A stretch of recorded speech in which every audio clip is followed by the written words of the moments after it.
My name is Dan Hubble, General Manager of 89.1 WIDR FM, and I am here with Grace Teachout, Editor-in-Chief of the Western Herald, student-run newspaper. Thanks, Dan. Happy Bronco Bash, everyone. We are so excited to be continuing our yearly tradition of our presidential interview. Today, we are joined by Western Michigan University's newest president, Russ Kavalhuna. Thanks for joining us here in the studio today. We're going to get things started right into questions. Russ, how has your first few months of being president been so far? Hey, Grace, thanks for having me. It's a professional high point to be on this broadcast with you and you, Dan. I've always loved Western. Since I came here, probably the first time with my dad watching hockey at 6 years old.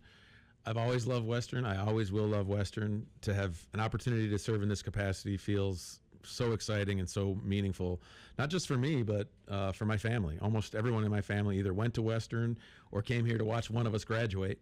So it just feels like a homecoming that simply is unbelievable. Amazing. So I know you mentioned you grew up in Kalamazoo and grew up around Western. What's your favorite part of being back here and back in the town? Well, I was born in Bronson Hospital. I played Gus Macker basketball on the streets of what is now a park in Kalamazoo. So there's a lot of long, meaningful memories here. But I'll just tell you, the thing that I love the most about Kalamazoo is Western Michigan University.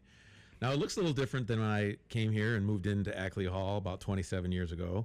But it looks even better. And what I like the most about Western, and I would say we're kind of doing a Russian egg here. My favorite thing about Kalamazoo is Western, and my favorite thing about Western, I'm frankly looking at it. You two are students who are becoming who you're going to be for the rest of your life here at Western. I know what that's like because I did it, and I became a better person. So the very, very highest point for me is students at Western. That's amazing. Now to kind of get into some more presidential questions. What are some? Are those the hard questions, Grace? Yeah, I think so. Okay, so you're giving me the heads up. All right. Yep. Softballs are over, Dan. What are some of the developments that you hope to oversee and run on campus and within WMU? Well, the most important thing is to continue what I just talked about. That was my experience, an opportunity to have a place where I could grow, mature, learn who I wanted to be, start to learn who I didn't want to be. And that's a thing that's been going on here, Grace, for 123 years. And there's only been 10 of us people who have given the privilege to run this place as the president. And I just hope to, when the baton was passed to me, to continue that because it means so much to me. And I can see it in your face and Dan's and all these students here at Bronco Bash. This is a meaningful place. So I would say the thing that I'm hopeful to do successfully is just to continue what is a century-old legacy of helping people become better people as a result of education. Now, there are a bunch of small things that we've got to deal with that are smaller than that legacy.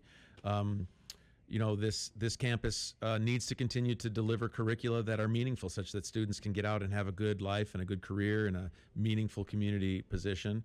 Enrollment is always going to be a question because that's how we pay our bills, Grace. And then, you all are in the news business. You probably know that higher education has come in for some pretty tough questions in the last several years, which we can't hide from. And those are all important questions. But the overarching thing is, being at this institution and playing a part in its legacy and its run, its 120-some-year run of doing this really well, just is what makes me get up in the morning and feel excited. Well, I appreciate your honesty and your transparency. My next question is, what is your top priority as president? If you could have one thing that you want to be known for at Western, what would it be? I really want students to feel like this is a place that made them better and they had a relationship with people like me and their faculty and their mascot and their buildings. I would want every Western student who's here during the however long I'm given the privilege of leading here to feel like Western was a place that meant something to them and it's in their soul. And that's because that's the way I feel about it. That's a little bit ephemeral, but it's the way I feel. If a Western student doesn't feel like we care about their success and doesn't feel like we want them to be here for their own betterment, then I will have failed. Amazing. Thank you. So I know that you were going to be doing a series of presidential listening sessions where students, staff, faculty can come in and ask you questions, speak about their concerns. What have you learned so far from listening to students and staff and faculty? I know those events haven't kicked off yet, but just in the first few months.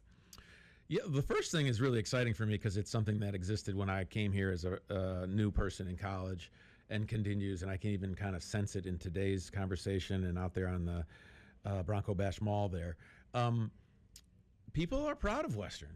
People have like this kind of understated pride in what Western is. I hear that a lot, and it's a little bit of modesty. You know, folks don't really want to brag about Western, and I'm going to hope to change that a bit because I think Western's worth bragging about. What I'm also hearing is that students still come to Western for the same reasons that I came to Western. They want to feel like this institution cares about them, but they also want to feel like we'll meet them at their hard work and potentially give them something that's useful after college.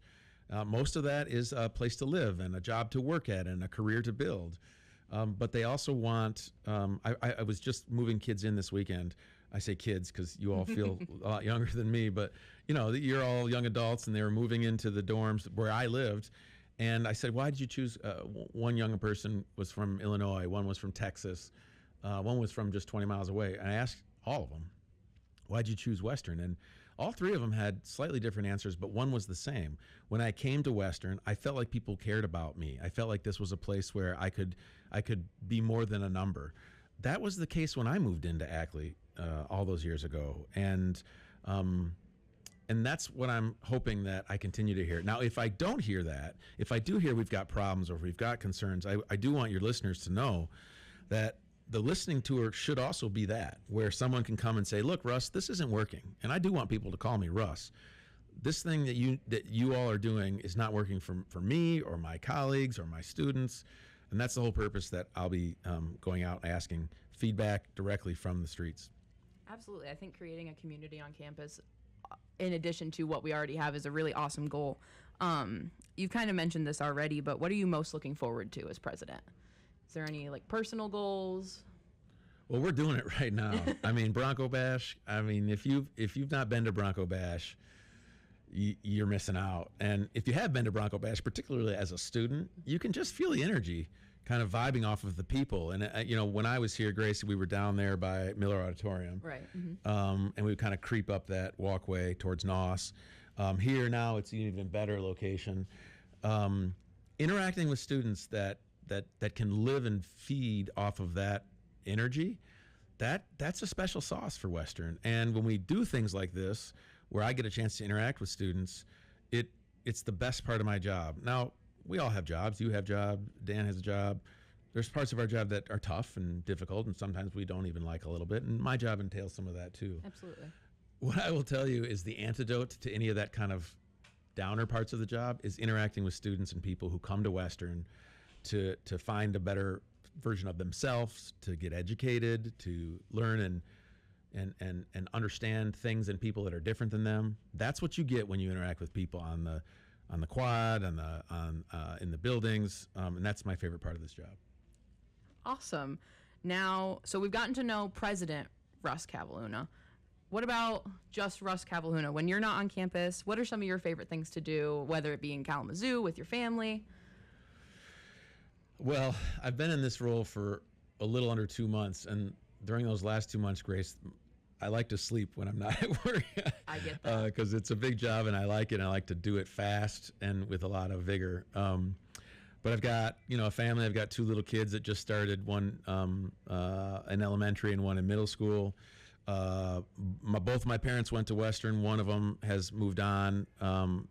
He was a big force in my life, but and I hated losing him, and I still miss him. But one of the ramifications is my mom is still with us, and so she's living with us now, which is kind of an interesting thing. I kind of see myself as the sandwich. I've got a generation above me and a generation below me, and somewhat of a big job. And my role as a dad and a son are still really important. So if those 2 things are doing okay, and they generally are, Grace, then I like to play basketball. I like to jog.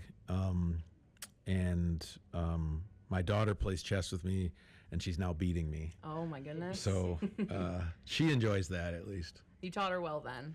So I didn't even teach her, Grace. She went to the chess club at the elementary school she was Oh my going to. And when goodness. she started, I was beating her easily. Like I would be checking email at the same time, beating her. And Dan, I'm telling you, like 3 weeks or 4 weeks later, she started to beat me. I was like, oh, I better put my phone down and concentrate on this. I can't beat her now when I'm trying. Wow. So it was just other elementary school kids that taught her. I can't even Keeping claim you on your toes. Someday maybe we'll do an interview with her. Her name's Sammy, and she does exactly that. She's the youngest in our family and by far the most powerful. Well, we would love to have her. Well, that's all the questions I have for you today. Thank you so much, Russ, for joining us today. And to all the students out there, have a wonderful Bronco Bash. Make sure to check out Western Herald and WIDR's table, pick up some prints, pick up some merch, and have a great bash.